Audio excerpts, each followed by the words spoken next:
The Ben Heck Show is brought to you by Element 14, the electronic design community where you can connect and collaborate with top engineers from around the world. Join now at element14.com. Hello and welcome back to the Ben Heck Show. What do you have there, Karen? So the Steam controller for the new Steam box came out for all our fun PC gaming friends. And there's been a lot of buzz online about people wanting to see modifications for these. Okay, did people think it's too generic, or what's the feedback? Yeah, it's a little vanilla. Okay. And I mean, it's always fun to mod things, and I know how much you like console games. I do like console games. I consider myself a gaming day walker. I enjoy PC and console. I just think it depends on the type of game. That sounds kind of controversial. But what if they could do the two-handed control thing like they're used to? That's what I'm thinking. Like, we could do a teardown on this, see what's inside it and talk about it, and then create our interpretation of a Steam controller, what we think might be the best way to get a PC gamer into the living room. Let's get started. Amazing hacks. How can we make this portable? Inspired designs. I am the internet troll. Regrettable acting. Batten down the hatches! Each week, Element 14's The Ben Heck Show brings you innovative projects using electronics, engineering, and more.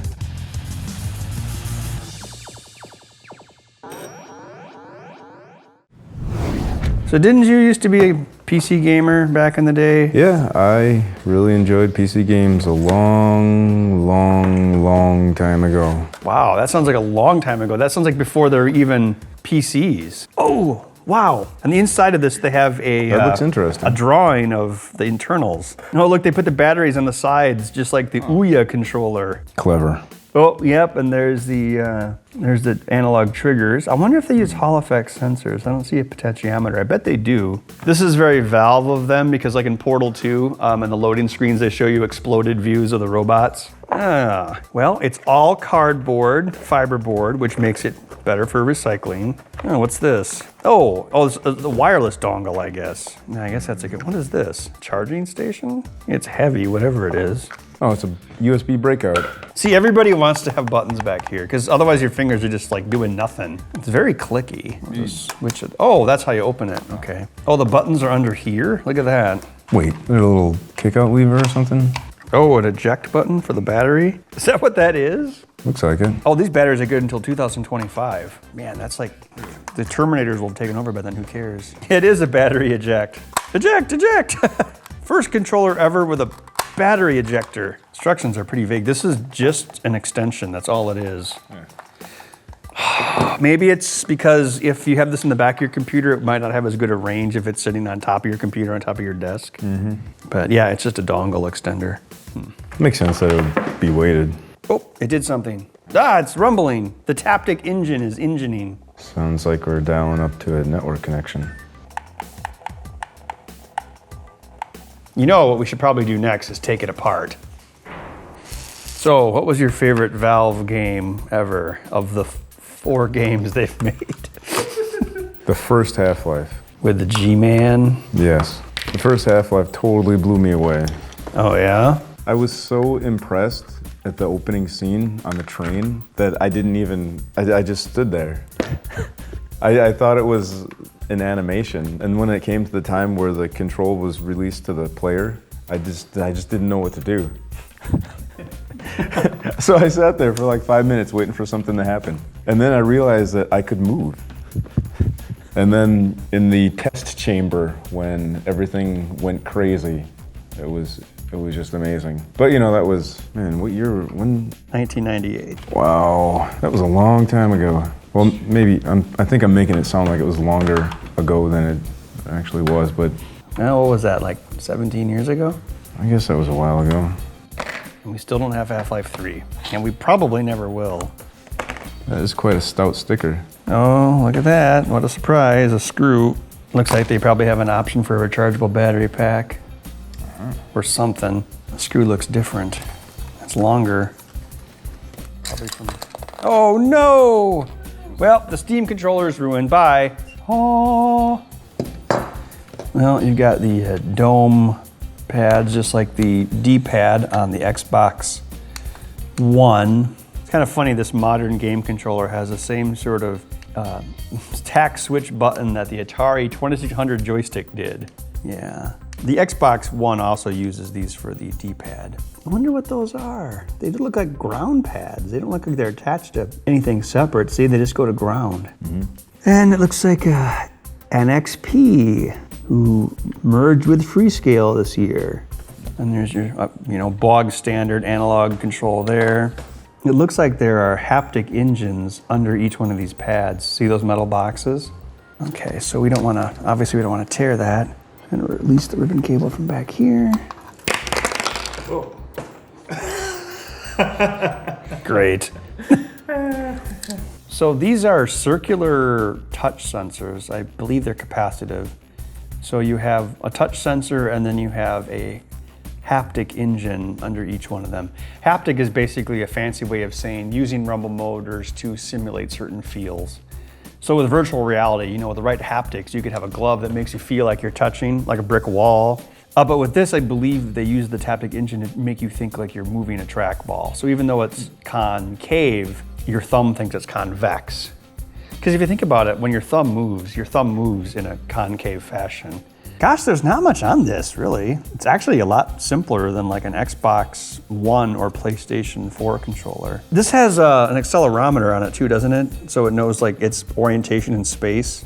I don't know, maybe it does. I think it does. That's probably that guy right there. That's probably for wireless. Oh, look at that. There's a pogo pin latch debug connector. See that? Yeah. The little holes around it. That's pretty cool. So what were you saying about the analogs? They're not analog triggers? Well, I don't see a pod or a Hall effect sensor. Maybe there's one there. Well, maybe it uses magic. Did you consider that? No. It's possible. Anything. No, there it is. Right there. You see? Yep. Oh. Hall effect sensor, magnet. Oh, okay. Ta-da! Plus a button. Yeah, that's cool because that gives you, well, God, there's not very much range to it. Look at that. That gives you an analog range and then like a final pull. The GameCube controller had that. The analogs, you pulled them all the way in and then at the end there was a click. Yeah, I don't know, I kind of wish it had more range, but I guess that's it. But what's nice about this is it gives you a physical feedback. You can feel the button click. It probably also gives it a little bit more compatibility. So if a game, for some reason, doesn't assume analog triggers, it could just use the button as well. They have debug headers for both the main ARM chip and the radio controller. See how that goes up into the antenna? Yeah. Right there. Oh, there's another little circuit there. I wonder what that is. Oh, it's Probably probably just the USB. Yeah, it's probably something for the USB. This is a really pretty board, I think. Yeah, it's quite simple. I mean, compared to like the PlayStation 4 controller, it's quite elegant. I like these nice big debugging headers. They have ground labeled. I'm not sure what these big ground planes are for, but yeah, it's pretty nice. So this is what I was thinking about with game controllers. Thumbs and thumbsticks.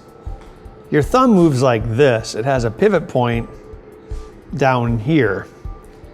So what I was thinking was, instead of like moving the thumb over something rounded, maybe we should move the thumb within something that is concave. The Steam controller kind of does that where it's got the discs. I thought I might take it a little bit further. I printed this as a sample. This represents the inside circle of what your thumb can move to. See how it moves within that? It's about a 3-inch diameter half circle here. So what I'm gonna do is redesign this, but make it a little bit smaller.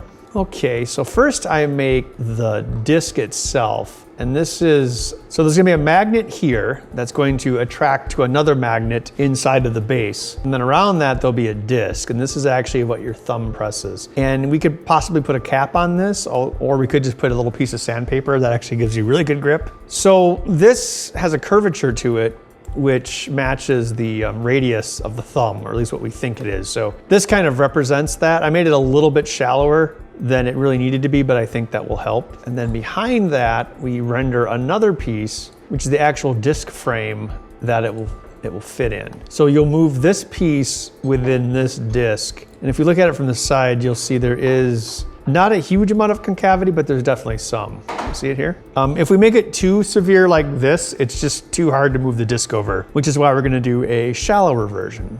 And then in the back of it, We'll have another space for a magnet. Then we'll have these 4 openings, and this is where we'll put the Hall effect sensors. And to give myself options, I just kind of made these long slits so we can put the sensor wherever we want, see what works best, and then glue it in place. Okay, we'll 3D print this and see what it looks like.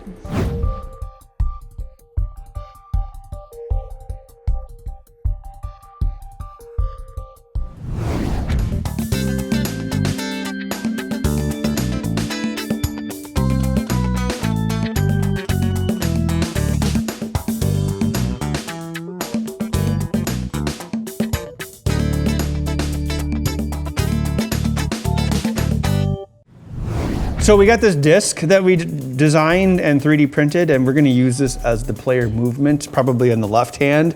In a perfect world, if we had enough time, we could make this ambidextrous, but we don't. The thing that makes a mouse really fine control that you really can't replicate is the fact that you can move it, instead of just moving a thumbstick with your thumb, mouse is controlled by all of your fingers, which means you have 5 times the muscle control of it. Not only that, when you stop moving it, it stays in place. So instead of like trying to hold your analog stick wherever on the screen, this is very easy to very quickly move and then stop. If we could keep something like a mouse, just make it kind of comfortable for couch use, maybe like there's a thing that goes onto your leg and then kind of like a leg board. So why have you traced a tape measure here?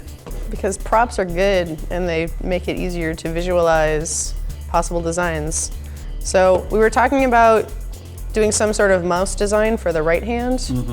But these are too small, and we were thinking if you had more of a rounded surface, you could use more of your fingers and have more placement for buttons. This just happened to be a good size. And perhaps we could put a trigger on there? Would you run into the problem though where you're moving it with your arm instead of your hand? Well, I mean, because right now you look like someone in a Yeah. movie. If you ever notice, people in movies use their Do whole this. arm to move the mouse, whereas, yeah. well, I have tiny hands, so I feel like I'm grasping a coconut here. Right. So maybe someone with larger hands, which is probably your average gamer, would have a little more control. And we could make Yeah, it more it should be rounded, more like so it'd be a little like bit a easier. planchette. Yeah, I mean, because I could do this and do that, but right now to get my fingers where the buttons would need to go, it's restricting because it's so angled right here as opposed to rounded. So if it was more rounded. Do we have any extra mice? Not these. These are a little overcomplicated. Like something we could take apart because there's not much in a mouse. I bet I could find something. Well, I guess the question now is like how many, I mean, we have 3 buttons. We have left, right, and then we have pushing in the mouse wheel. Did you want to put an analog trigger on it as well? Well, if we did that, we would have to manually wire that back to our microcontroller. I mean, we could, I'm not against it. We have to make the best controller possible in 2 days. Like what if whatever holds this in place also has a secret wire under it? Like we could move the well, not super easily. Well, not that. We could move the optical sensor to the top. So whatever holds it in place is down here so it doesn't get in the way of the optical sensor. What does it need to be held in place for again, Mark? So that it doesn't fall off your leg, Okay. We basically. could use magnets.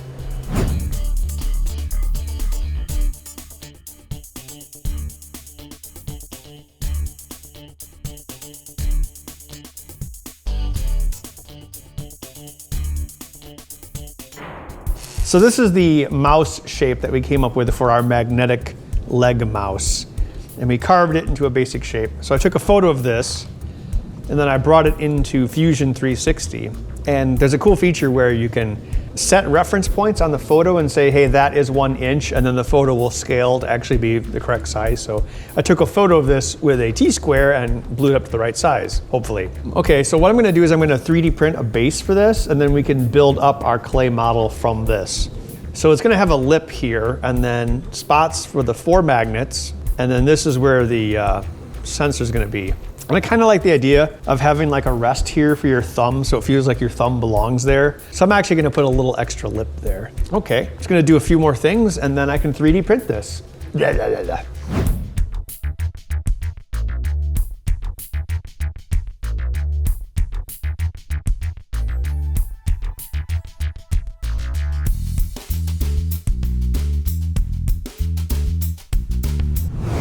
Here's the 3D printed part from Fusion 360. It holds 4 magnets, and this is a piece of steel that Karen cut, and we're gonna turn this into our leg board. So we tore apart our mouse, And we still need to do some more work, but we've attached a manual battery holder here. And it looks like I made a mistake. The ribbon cable here is not quite long enough for where I put the optic gap. So I think I'm gonna have to reprint this, but that's okay, I'm used to it. What we'll do is we'll get this in place, make sure the optic is gonna fit the circuit board. Once we know where the circuit board is gonna go, we can put the wheel back onto it, then create some new buttons, maybe something more interesting than these, and then work in the battery pack, which will basically give us a mouse again, but then we'll build foam core around it and then put clay on it to make a custom shape. All right, we got this clay. Max recommended it. So what I'm gonna do here is apply thin layers of clay, one at a time, to fill out the remaining structure of the mouse. Queen Amidala is young and naive. You know what else doesn't make sense in that movie? Well, not just that they like honor a droid, but where she's like, Padme, clean this droid up as best you can. So like the decoy was ordering the queen to do a menial task. Maybe that's the game they play. I failed you, your highness. No, I gotta stop hiring security guards with only one eye.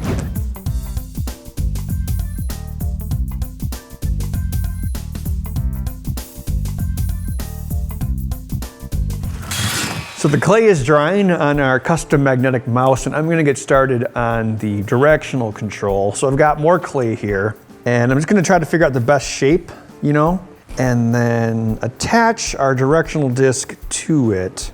It's kind of a mess, actually. Hope I don't get killed and then have to haunt Demi Moore. At Ford, we design vehicles using clay. I'm thinking we can put a trigger here. Felix is wiring up one of our custom controller triggers right now, so we can give it a try. Oh, is that the trigger? Cool. Thanks, Felix. I will finish what Wade Garrett started. I will get the J.C. Penney in Casper. Roadhouse Expanded Universe. Who wouldn't want that? We could do a Roadhouse Coyote Ugly crossover. So I got a crude mock-up together for the disc analog reading mechanism. Yep, so there's 4 Hall effect sensors here, and they detect the change in magnetic field when we slide around the magnet disc on this curved plate thing. And then you have it showing the numbers in the computer here? Yeah, left, right, up, down. Okay. And there's a range of around 100. That's not too bad. We should be able to map that into a value to send to a computer as an analog control. We'll also want to have a dead space in the middle, which it's just a certain area where nothing will happen, which means you have to move it a certain minimum amount before it'll actually trigger something. Because the reason you do that is it doesn't always perfectly self-center. A real joystick has the same problem as well. This should be pretty cool. Karen sewed this leg bag together for us. The idea is it has some weight and it'll stay on your leg. So I'm just going to hot glue using this huge hot glue gun, the metal to this, and then a leather frame over it. And this is what the mouse will work on. All right, time to use the super glue gun. Look at how much glue it can, look at that. Wow! It's a never-end stream. Oh, look at that. Man, you can just gush the glue out. So I put the glue on the leather, because the leather is not metal. If I would have put it on the metal would have sunk up a lot of the heat and caused it to set faster. So always put the hot glue on the item that is the least conductive. We could put like a hot pocket holder on this too.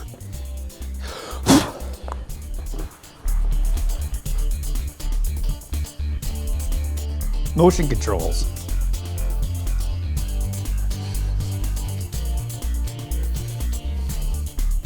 And it sticks to the bottom of the pan. No glue required. Call now. The microcontroller for this analog stick, we're going to use a Teensy. A Teensy works great as a HID, a human interface device. It can be a keyboard, mouse, joystick. In this case, we'll have it as a keyboard and a joystick. Okay, we just start a few things here. Joystick, manual control. Then we read all 5 Hall effect sensors. So it's 1, 2, 3, 4, and then a 5th one on the trigger. Then we map them to values. So we did tests earlier where we got the ranges. So we know exactly where they are. So if we move up that sensor goes from 580 to 425. If we pull the trigger, that sensor goes from 465 to 140. And then we have our directions here on the stick. So when we send an analog value back to the PC, 0 on the y-axis is up, 123 on the y-axis is down, 0 on the x-axis is left, 123 on the x-axis is right. So we're going to map the ranges coming off of the Hall effect sensor to the ranges going back to the joystick to create the motion. And I had to do a few tweaks to find the right values, but now it's pretty good. And we're going to also send key presses as well, so it'll work with older games. So pushing up will also act as pushing W, pushing back is S, left is A, and right is D. So you can play it with like Quake or something. And then down here we send the joystick values. This is the left joystick, and Z acts as the trigger. All right, I think we're ready to give this a try with some games. I'm gonna try to simulate a home couch environment as best I can. Yeah, slouched back like I'm in a couch. Blech. Got the weighted mouse thing here for my leg. Got the magnetic mouse.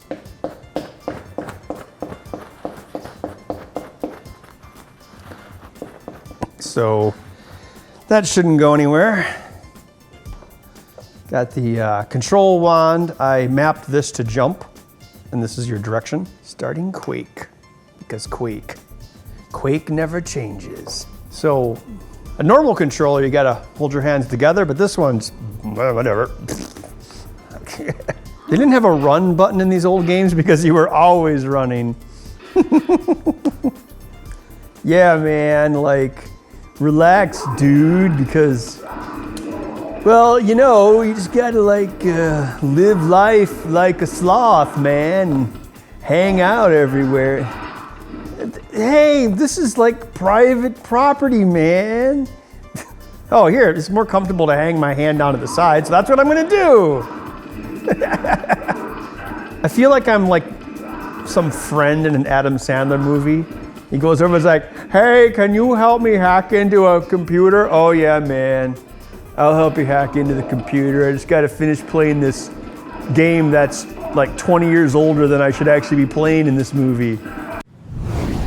So we had a lot of your requests to have Ben mod the Steam controller. Hey Ben, why didn't you mod the Steam controller? Well, we took it apart, did a teardown of it, and I was really impressed with how elegant it was inside. I guess what could we expect from Valve?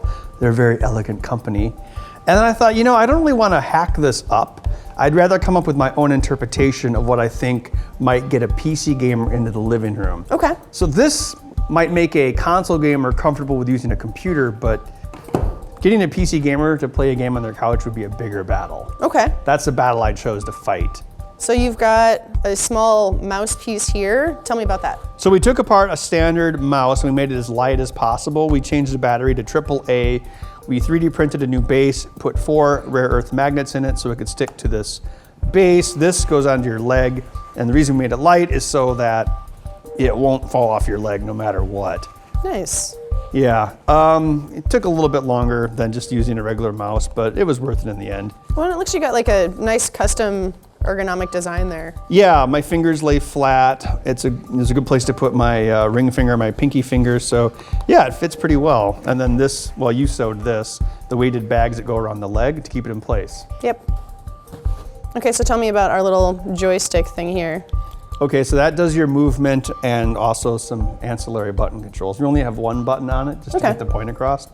So when you move the top magnet around, it changes the magnetic field for each of the 4 sensors, and that can give you an analog value to turn into an analog movement, just like your analog stick. Very cool. Yeah, I just thought it would have like a different feel from these analog sticks we've had for like, what, 20 years now? Mm-hmm. And it feels more slidey and more space-aged. So I know a big thing with PC gamers is they like having a lot of buttons, being able to map their buttons a little bit better. Right. So if you were to do this again, is that something you would add? Yeah, certainly add more buttons. We have the trigger there, which I mapped to jump on the games we tested, which is pretty cool because you already have your other 2 buttons here. So there's no reason to make that like an aim button like it normally would be on a controller. But yeah, you could probably have at least 2 more buttons there by your other fingers and maybe... Yeah, an additional trigger up here maybe? Yeah, oh, and also, can I see that? Like a D-pad hat. So over here, there'd be like up, down, left, right. And if you had a ton of time, you could make this ambidextrous. You could make this whole thing rotate over and go for the left hand. So this isn't quite centered because your thumb isn't centered. So it sticks a little bit this way to work with your left hand. I was really impressed with this clay that we used. Max found it online. It was air dry. It had minimal cracking or shrinkage, and it's quite light. So we have a lot of it left, so that'll be good for future projects. I was impressed. All right, well, if you have any Steam controller mods that you would have liked to have seen, let us know in the Element 14 community on element14.com/TVHS. Where you can also read about our other upcoming episodes, builds, and special events. We'll mod you next time.